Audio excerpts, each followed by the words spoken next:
Bültenimizin başında da ifade etmiştik. Dost ve kardeş ülke Azerbaycan bugün Cumhuriyet'in ilanının 108. yıl dönümünü kutluyor. Azerbaycan Cumhurbaşkanı İlham Aliyev bağımsızlık günü nedeniyle Karabağ'ın incisi Şuşa'ya gitti. Öz topraklarına geri dönmenin mutluluğunu yaşayan Azerbaycanlılara hitap etti. İzleyelim. Adamın zövgü okşasın. Orada bakırlar bize. Peşman olurlar.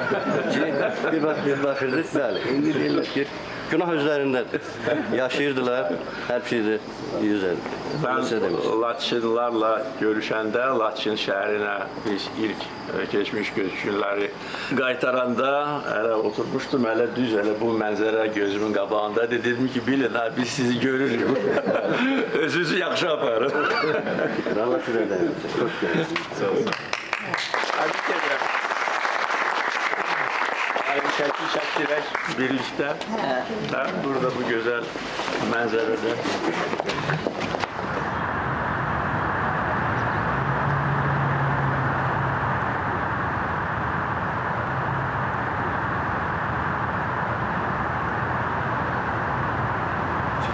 Tebrik ederim.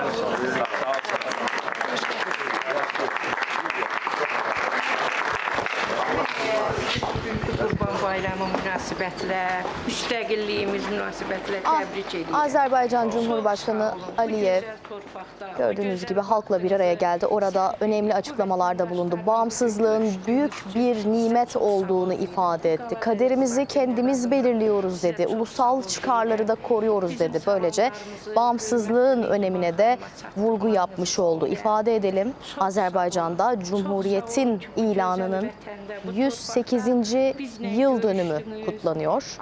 Şimdi bugün aslında pek çok noktaya Azerbaycan Cumhurbaşkanı İlham Aliyev ziyaret gerçekleştirdi. Bunu da ifade edelim. Bir taraftan da elde edilen barış bizim şartlarımızda gerçekleştirdi ifadeleri oldukça önemli. Zaferimizde sonsuza dek gurur duyacağız dedi. Qeyd edirəm və bu artıq bir ənənəyə çevrilib. Hesab edirəm ki, ən düzgün seçimdir. Bu müstəqillik günü hər birimiz üçün çox əzizdir.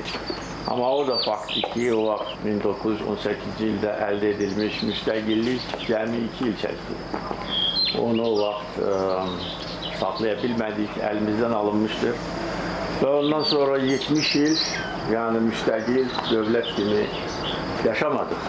91-ci ildə müstəqillik bərpa edildi, amma yenə də təhlükə altındadır. Dediyim kimi, erməni işğalı, daxildəki hərcməkçilik, qarşı durma, vətəndaş müharibəsi, hakimiyyət uğrunda mübarizə faktiki olaraq ölkəmizi məhvə aparır. Və əgər o vaxt Öndər Heydər Əliyev hakimiyyətə gəlməsəydi, xalqımızın, dövlətimizin taliyi necə olacaqdı, onu demək çətindir. Hər halda Azərbaycan böyük fəlakətlə üz-üzə idi o vaxt. Və o vaxt müharibə dayandırıldı, inkişafa qədəm qoyuldu, güc toplanıldı və mənim dövrümdə hər gün bax, o azadlıq gününü biz arzuluyurduq və hər gün onu yaxınlaşdırırdıq. Siz də yaxşı bilirsiniz, bu ərazilərdə yaşamış insanlar nə qədər çətin relyefdir. Həm buralar, həm Laçın, həm Kəlbəcər, həm Füzuli Cəbrayıl orada 7 müdafiə xətti, minalar.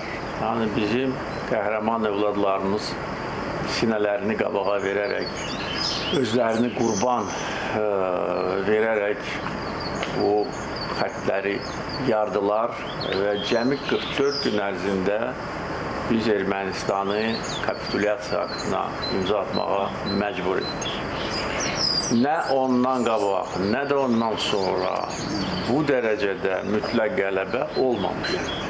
İndi hər şey göz qabağındadır. Müharibələr yan yörəmizi əhatə eləyib. İstər şimalda, istər cənubda, istər başqa yerlərdə. Bu müharibələrin sonu olacaqmı? Heç kim bilmir. Nə ilə nəticələnəcək heç kim bilmir. Bu müharibələrin qalibi kimdir?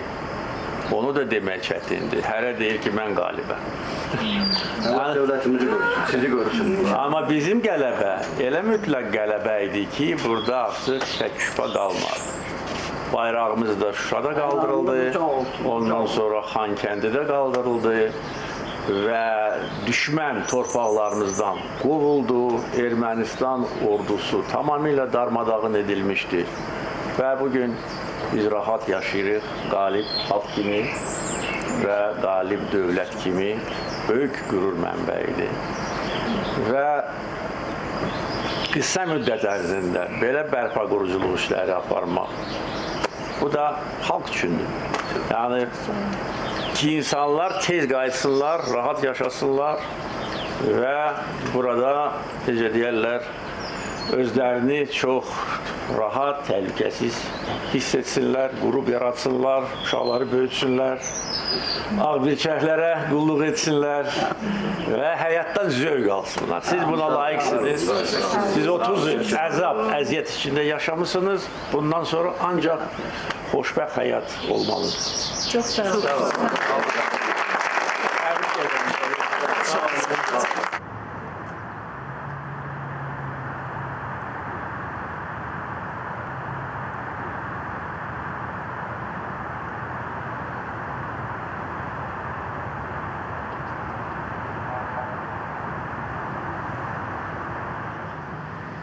Evet, Müslüman Doğu'nun ilk demokratik cumhuriyeti olarak tarihe geçen Azerbaycan Demokratik Cumhuriyeti'nin kuruluşunun üzerinden 108 yıl geçti.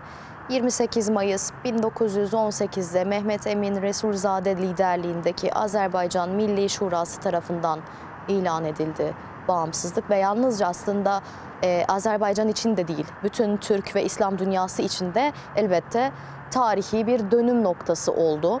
Ve bu dönüm noktasının yıl dönümünde de Azerbaycan Cumhurbaşkanı İlham Aliyev'in ziyaretleri gün boyu sürdü. Önemli mesajlar verdi Azerbaycan lideri.